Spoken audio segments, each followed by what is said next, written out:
Hello, and welcome to the Kimberly Cloud Show. I'm your host, Kimberly Cloud. Today we have a very, very special guest for the show today.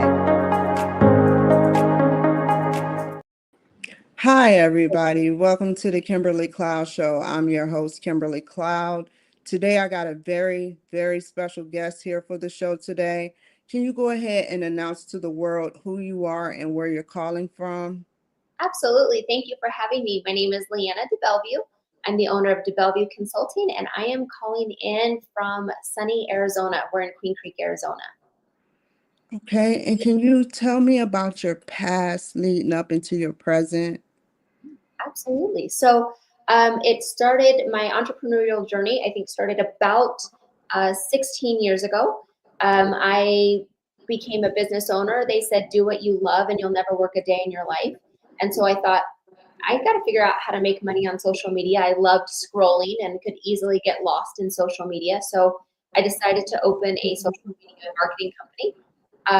I had no idea what I was doing and learned very quickly through some ups and downs that business ownership is a little bit harder than most people make it seem.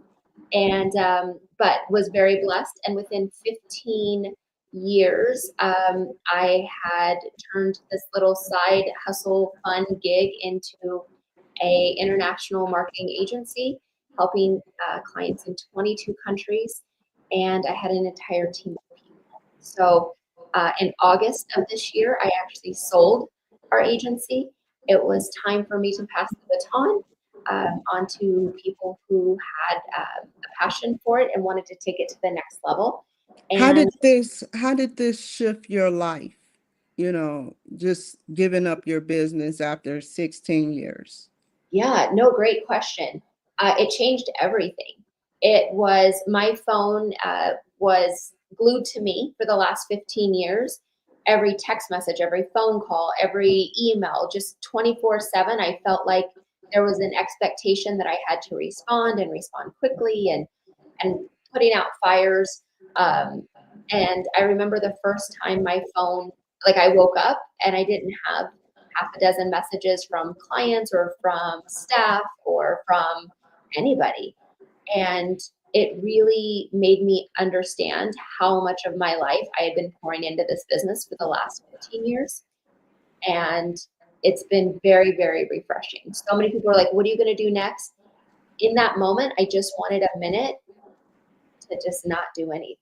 So What were the challenges being an entrepreneur, and how did you how did you face them and try to create a safe space while you were in business?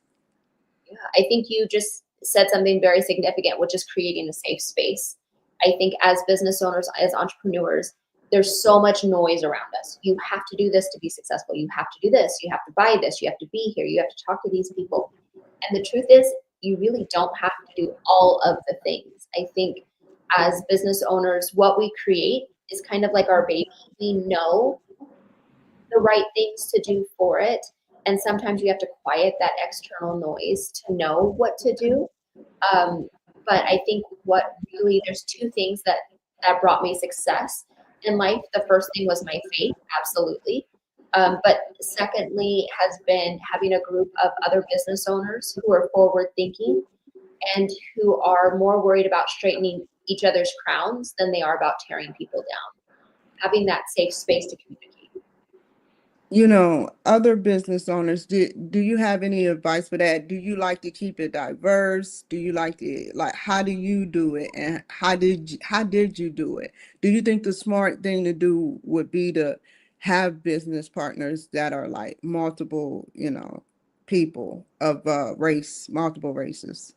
Absolutely. So I think in our society, it is just really a non negotiable to make sure that you're providing services and products that are sensitive to every race, every gender, every culture. You really have to go into it with eyes wide open. And we can't do that if we're just looking at our own perspective. I want to hear about your experiences. What's your perspective? And the more people that you can have to do that, you really can get a clear view of what's needed in the marketplace. Speaking of market, what's good team marketing skills? Yeah. I think the one thing I'm most proud of with the agency that I just sold and that the new company that I'm creating is company culture. Really making sure that I am empowering those who work for me to be the best version of themselves so that they can present their best self to our clients. I think that that is a key to really ensuring that you are providing a level of service that most people can't find anywhere else. And once how do you feel like your growth has helped put a bond significantly within your faith? Yeah, because looking back on it, there is no way I had zero experience. If I didn't have a strong faith and a belief that I would be guided as well as God would put people in my life that could help me navigate it, I really don't think I would have found success, at least not as quickly as I did, right? On those hard days, you have to have something to lean into when you just really don't want to go on tomorrow. Business ownership is hard. Some days you're having the best day ever. The very next day could be one of the hardest in your business, right? And so to be able to ride that roller coaster, I think if you don't have faith, you have an inner strength that I don't possess. I definitely need to have my faith to lean on. Did your business ever run in a Fortune 500 company, building block or place or company? Um, yeah. We did business with people like Ford and Berkshire Hathaway, um, Disney. We've done several things for Disney. So we've ABC, NBC. We've had a lot of experiences in those space, Universal, but we ourselves were not ranked as a Fortune 500 company. We just did business with them. And that's well said. I kind of, I like the fact that you did business with a lot of reputable companies, and you've been around 13 to across 13 countries, right? Can you tell me a little bit about that?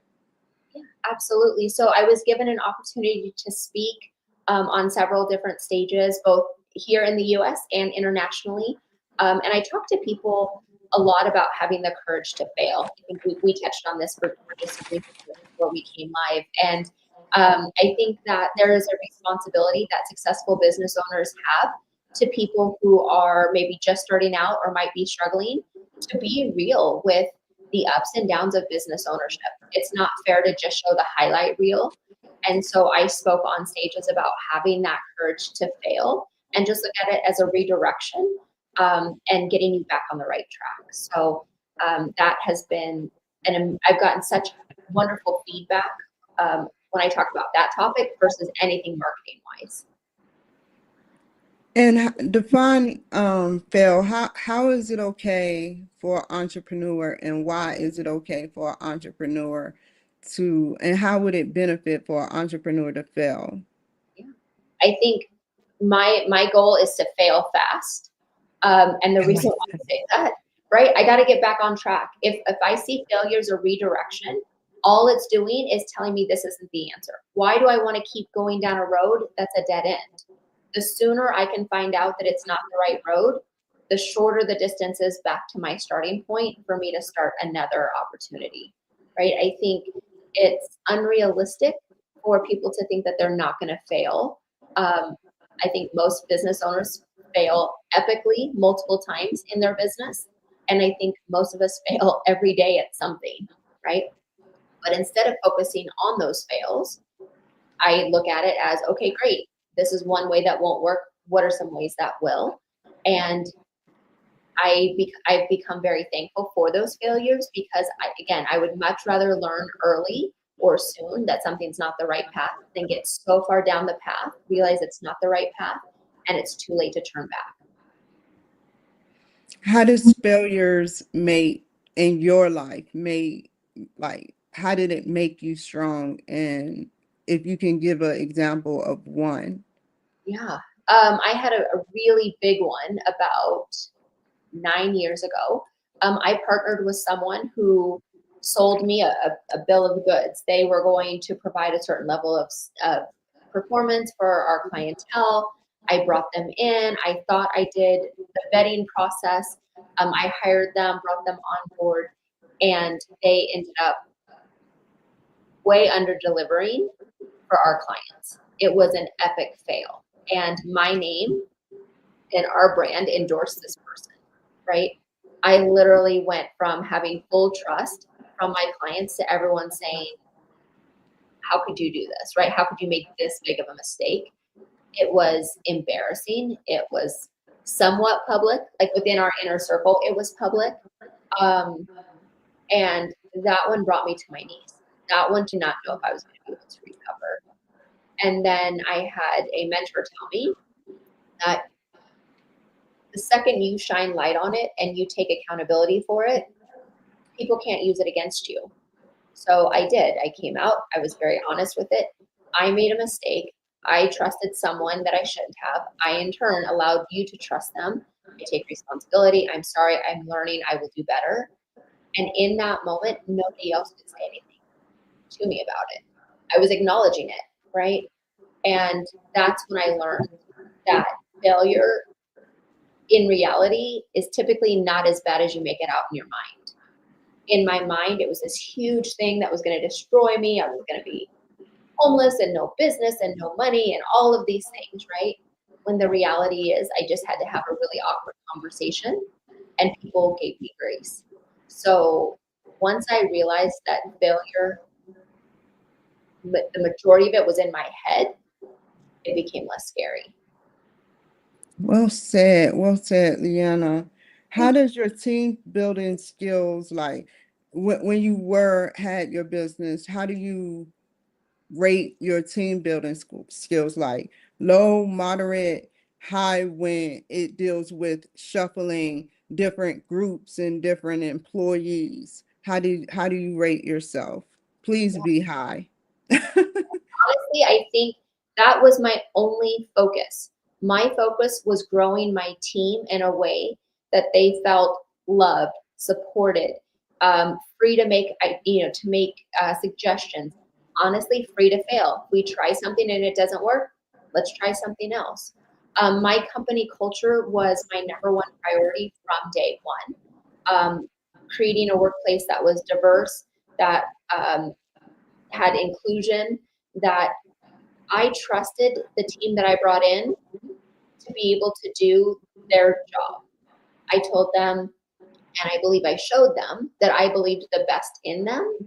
And because they felt that level of support within the workplace, it all went like, it just benefited everybody. They felt like the best version of themselves, which means they provided a product for our clients that made our clients succeed.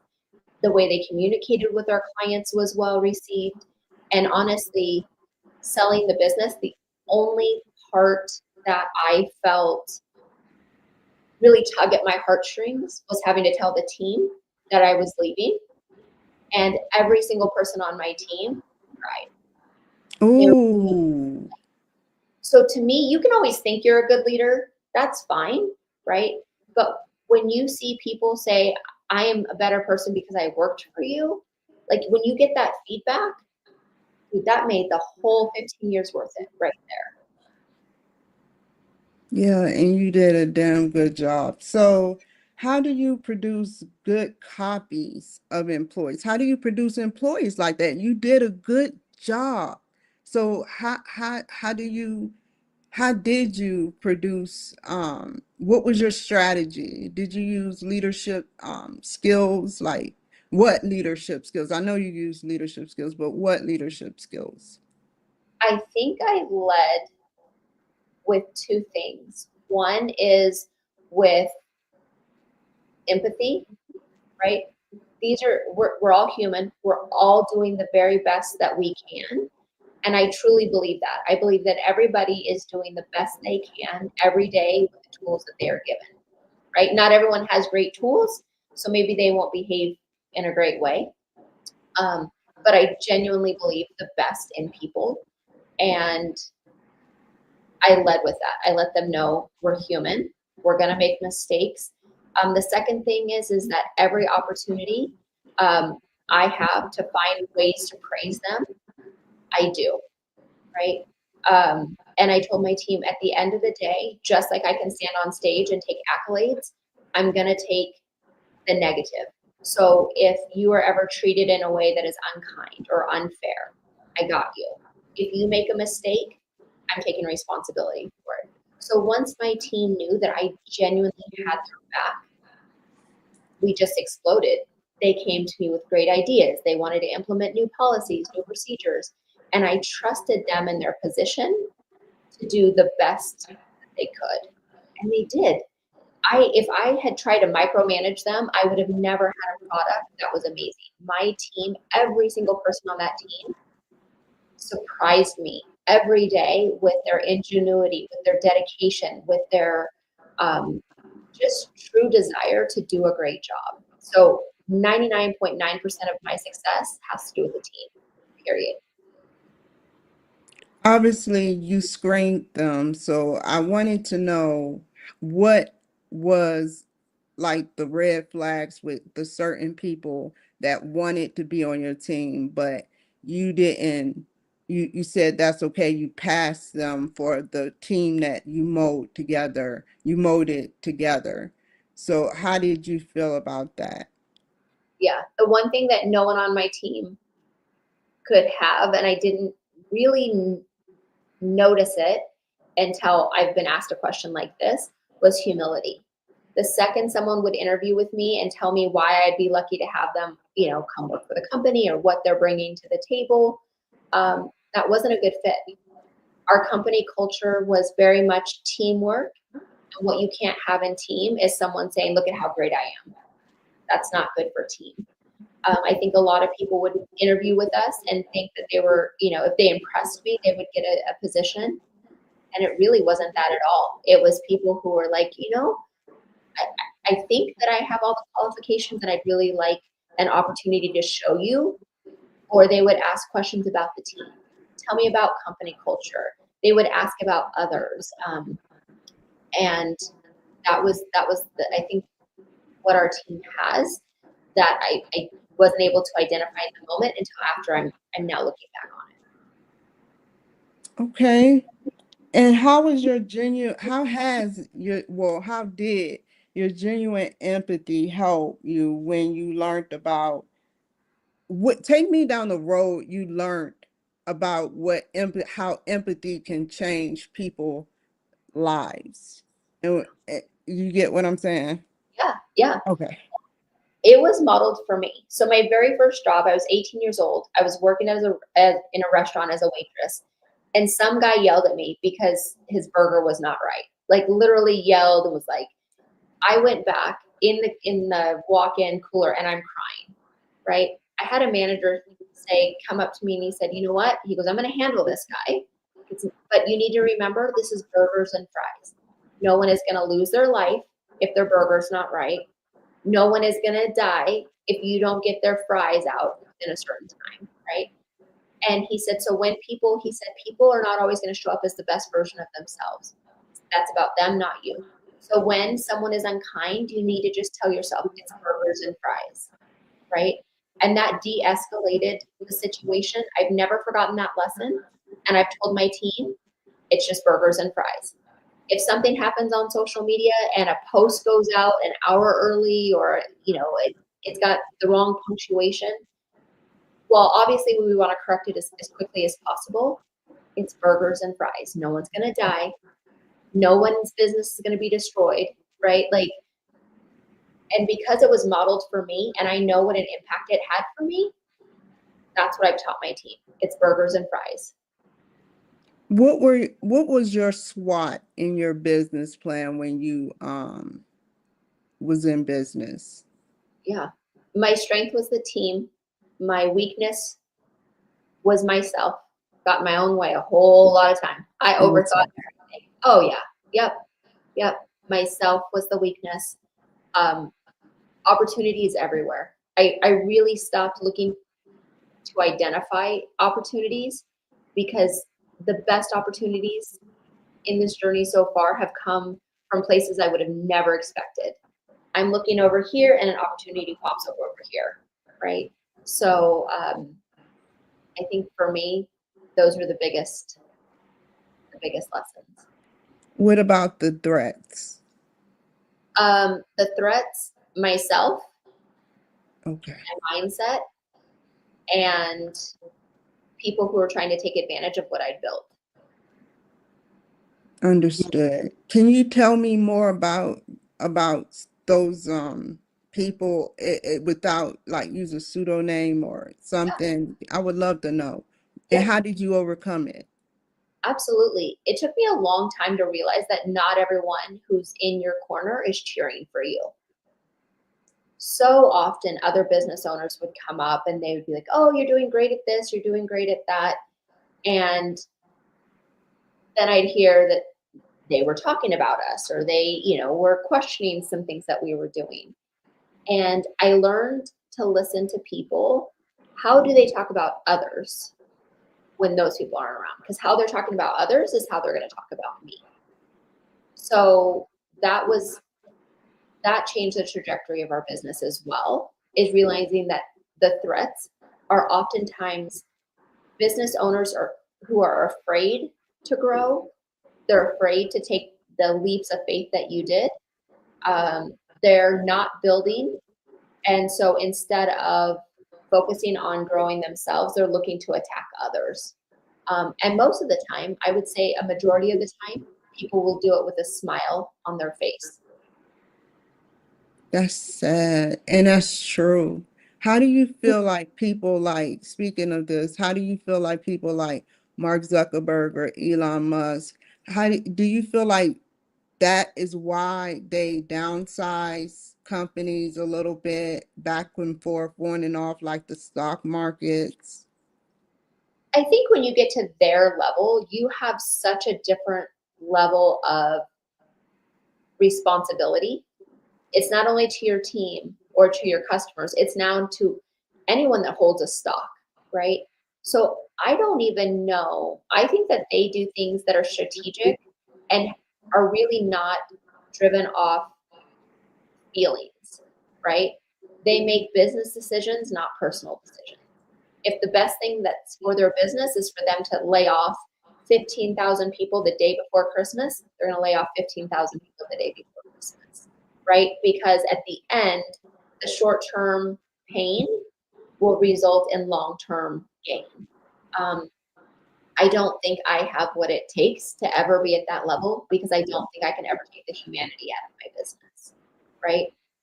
Which is probably why they have billions and I don't, but I'm also okay with that, right? Yeah. Yeah, understood. I would be okay with, anything. So, but how do you feel like life has changed since? Do you get lonely? Do you feel like you want to go back to, your business? I thought I would, and a lot of people thought that I would. But no, that chapter, I feel like I got to write the final chapter. I was in control of it. I'm the one that put our business up for market. I made, between my husband, obviously, we consulted with each other, but I got to write the ending of that chapter the way that I wanted it to be.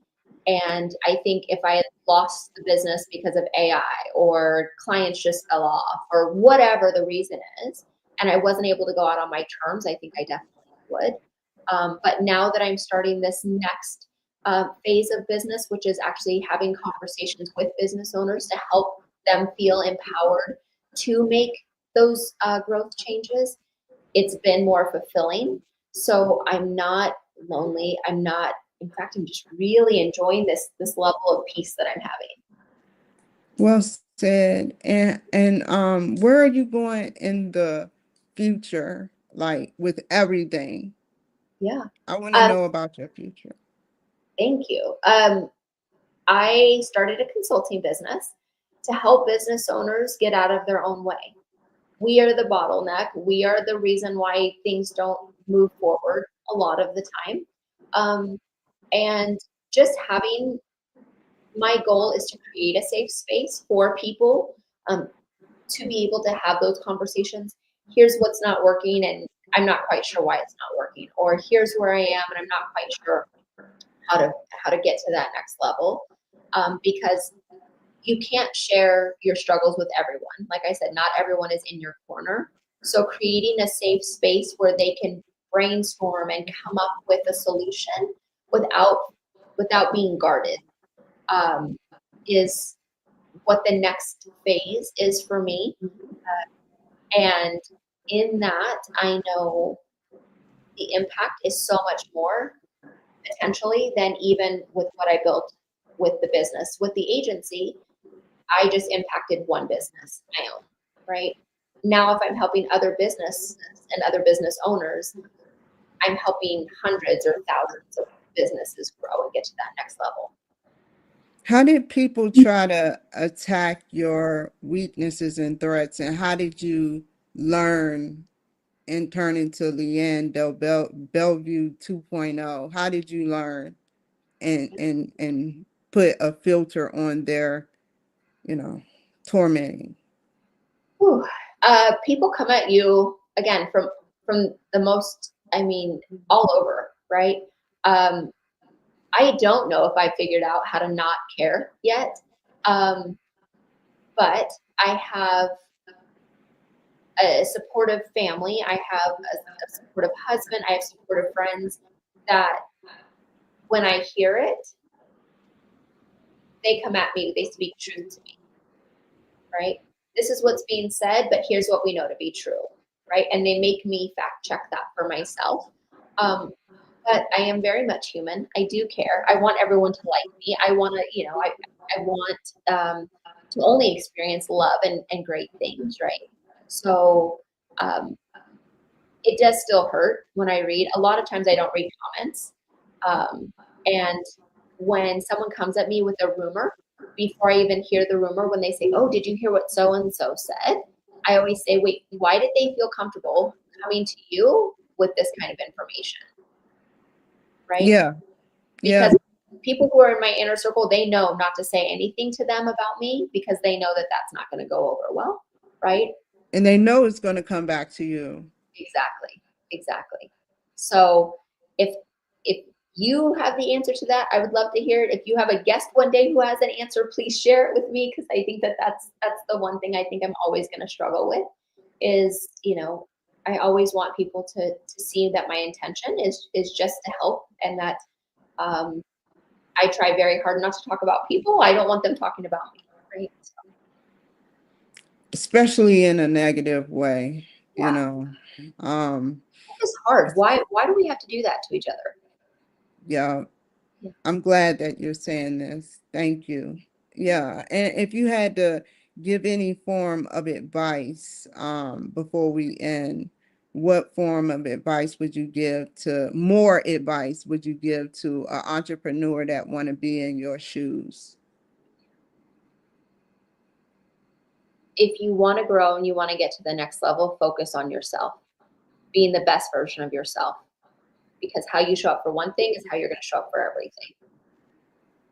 If we get our minds right, we get our focus right, everything else just falls in place. We get so stuck in the how, it's not always about the how. Are we showing up as the best version of ourselves? Are we trying to always grow? Because if you're not growing, you're dying. And I am not ready to die yet, right? Keep growing. And well said. And how can the people reach you, Leanna?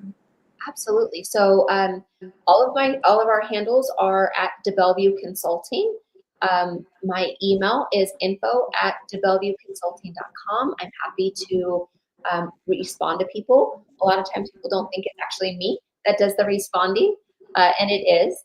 And then our website is www.debellevueconsulting.com. Stay on the line. Thank you guys for joining my show today. Take care, be safe, and I'll see you guys later. Bye. Never waste my time. You are I want.